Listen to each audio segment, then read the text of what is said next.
Hey everyone, and welcome to the Deep Dive. Today we're talking about economic development in the Black community. Absolutely. We're going to be focusing on the resources and strategies for growth. Yes. And to help us with this deep dive, we have a fantastic presentation by Dr. Kimya Nuru Dennis. Yeah. Where she really gets into building financial stability and economic empowerment. Right. So, are you ready to get started? Let's dive in. All right. So, Dr. Dennis really kicks things off with a point that I think a lot of people miss, which is that there are tons of publicly funded programs and services already out there. Yeah. She really emphasizes that right from the start. Yeah. You know, people often overlook this. There's this whole network of support already in place. It's true. It's like having a toolbox full of amazing tools. Right. And never even bothering to open it up, you know? Exactly. Yeah. I mean, think about it. Libraries, schools, government websites. Oh yeah, she mentions those specifically. They're full of resources, workshops, you name it. It's amazing how much is available if you just know where to look. It's all about tapping into those existing systems. Libraries often have programs on financial literacy, even resources for starting a business. Wow, I had no idea. And government websites. Don't even get me started. They're like gold mines of information on grants and funding opportunities. So it's really about being proactive and doing that research. Absolutely. Empowerment starts with knowledge. Okay, so that's like the foundation, right? Yeah. But then Dr. Dennis also stresses the importance of actually seeking guidance from qualified professionals. Yes. Financial planners, tax preparers, people who really know their stuff. And I love how she emphasizes the legal compliance and expertise part of it. Oh, that's crucial, because the financial world can be so complex. Absolutely. It's easy to get lost in the jargon and regulations. Having a qualified professional by your It side, makes a world of difference. it can save you so much headache down the line, ensuring you're doing things right, legally and strategically. So true. And I love how she even brings in a personal anecdote about her own financial planner. Yes, she talks about working with a Black man who collaborates with a Black woman colleague. And I think that's such a nice touch. It is. It brings that human element to the conversation, you know? It makes it so relatable. Financial planning can feel intimidating, but when you hear her talk about her own experiences, It becomes much more approachable. it's not just about numbers and spreadsheets. It's about finding individuals you can connect with People who understand your unique situation, your goals. and who can guide you on that path. Which is a perfect segue into her next point. Yeah. About the importance of personalized guidance. One-on-one meetings with specialists. Not just general advice, but tailored strategies. So she's advocating for scheduling meetings with specialists in workforce and economic development. Exactly. Because cookie-cutter solutions, They just don't cut it. not always. Everyone's situation is different. Totally agree. It's like, imagine going to the doctor and getting the same diagnosis and treatment plan as everyone else. Oh my gosh, yeah, that's a terrible idea. Right, you need someone who understands your specific medical history, your individual needs. Same with financial planning. Exactly. Dr. Dennis is really emphasizing that those one-on-one meetings, that's where you get the real gold. So like that personalized roadmap. Customized for your journey. I love that analogy. Now, Dr. Dennis also dives into investment strategies. Yes, and she has some strong opinions on that, right? She does. I was really struck by her warning against blindly following trendy investments. Especially those that get hyped up on social media. Oh, yeah. That's so important to talk about these days. It's so easy to get caught up in those fads. Think about those meme stocks. Oh, yeah? A while back. Some people made a quick buck, sure, but a lot of folks, especially those who were new to investing, Lost a lot. got burned badly. It's risky business. Absolutely. And Dr. Dennis, she advocates for a much more strategic, long-term approach. Right. It's about thinking ahead. Working with a financial advisor who really does their research, digs deep into those investments. And not just looking at profit, but also considering ethical implications. Exactly.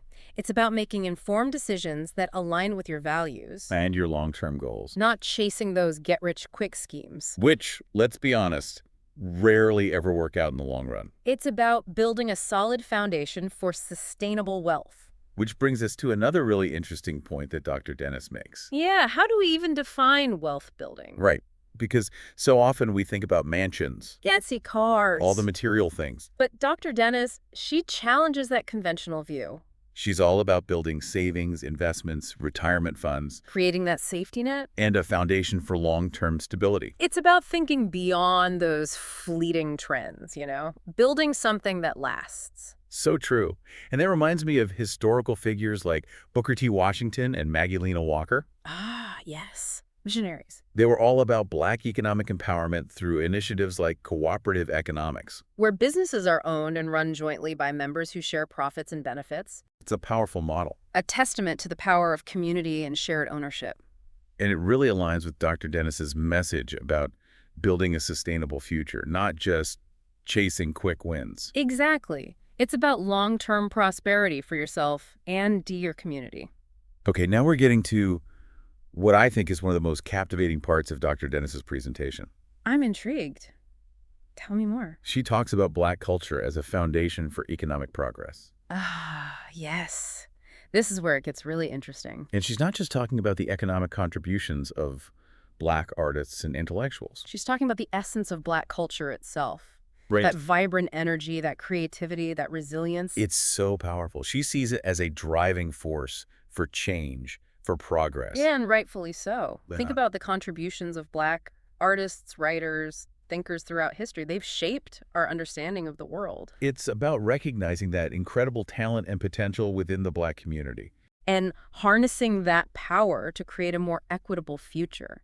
It's not just about financial strategies, it's about understanding that deeper cultural context. I love how she really challenges us to think about that, To look at our communities with fresh eyes. to see the potential that's often hidden in plain sight. And to ask ourselves, what unique aspects of Black culture can contribute to economic empowerment in our world today? It's such a thought-provoking question. It makes you realize that the answers are all around us. We just need to be open to seeing them. And willing to act on them. Exactly. Yeah. Because it's not just about recognizing the potential. It's about taking action to support it, to nurture it. Absolutely.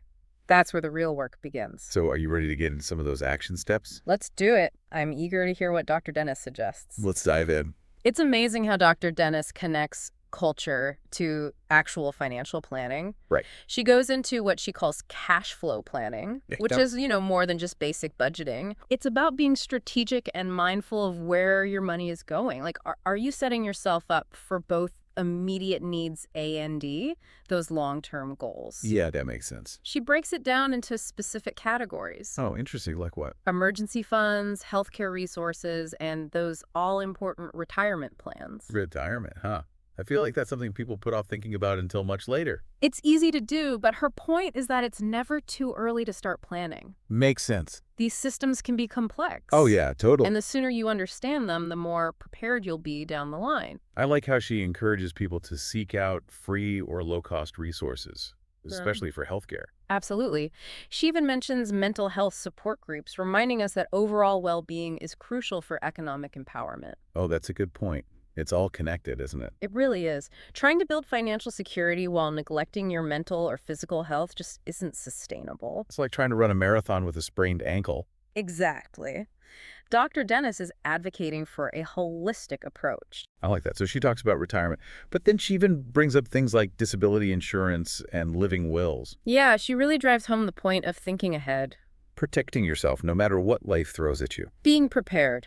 Taking ownership of your financial future. Making those informed decisions. That align with your values and goals. And this brings us back to Dr. Dennis's central argument about the power of Black culture in driving progress. Okay, yeah, let's get back to that. She's adamant that Black artists, intellectuals, and scholars, they're not just contributors, they're the core, the foundation. Wow, that's a strong statement. It is. And she's not afraid to make it. She challenges that idea that progress solely hinges on politicians or civil rights leaders. Yeah, it's a different perspective. She's pointing to the creativity, the innovation, that intellectual richness within Black communities. As the true engines of change. Exactly. She even quotes Harold Cruz, who argued that while Black politicians and civil rights leaders play a part, they're not the core. Interesting. This isn't about diminishing anyone's role. But rather recognizing the depth of talent and resilience within Black culture itself. Right. And harnessing that power for economic empowerment. So she's calling on us to identify and utilize those cultural resources and talents within our communities. Yes, that's the call to action. But where do we even begin? It starts with asking ourselves, Okay. what components of Black culture specifically contribute to economic development? What are those unique strengths, traditions, innovations that we can leverage to create a more equitable future? That's a big question. It is, but it's a question worth asking. And I think the answers are all around us. I see what you mean. It's about looking at our communities with fresh eyes. Seeing the potential that's often right there in front of us. And it's not just about seeing it, it's about actively supporting it. So what would that look like in practice? Supporting Black-owned businesses. Okay. Celebrating and promoting the work of Black artists, writers, entrepreneurs. Got it. Fostering mentorship and collaboration. Yeah, building those connections. Exactly. Creating networks of support, sharing knowledge and resources. So it's really about creating that sense of community ownership over economic development. It's not just about individual success, it's about collective upliftment. I like that. It's a powerful message. Dr. Dennis is all about shifting our perspective. Yeah. Moving beyond that narrative of lack and embracing a vision of possibility. A vision of empowerment. And speaking of action, she doesn't just want us to talk about these ideas. Right. She wants us to do something. She's urging us to take that knowledge, that inspiration. And turn it into tangible action. Exactly. And she gives us some pretty clear steps to get started. So for our listeners out there, what are some of the key takeaways you would highlight?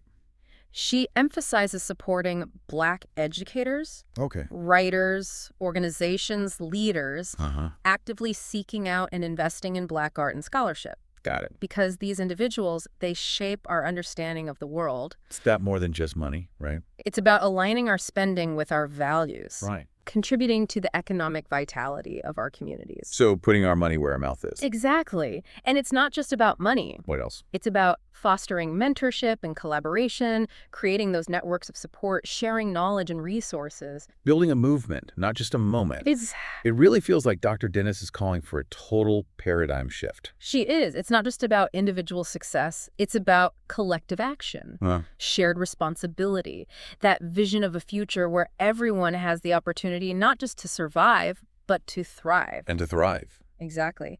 And that brings us to, I think, one of the most powerful takeaways from her whole presentation. Tell me. It's not just about the financial strategies, or even the resources. What is it then?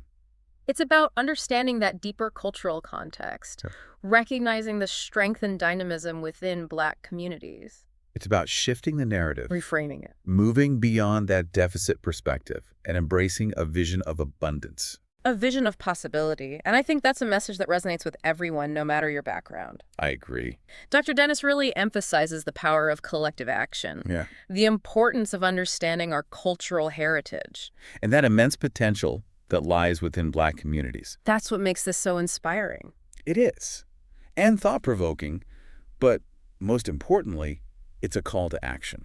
Right, it's time to do something. Well, this deep dive has hopefully given you a solid understanding of Dr. Dennis's key points, sparked some new ideas. Now it's time to take that knowledge and put it into action. Remember, economic empowerment, it's a journey. Not a destination. So start small, connect with your community, and keep learning, keep growing. We're here to support you every step of the way.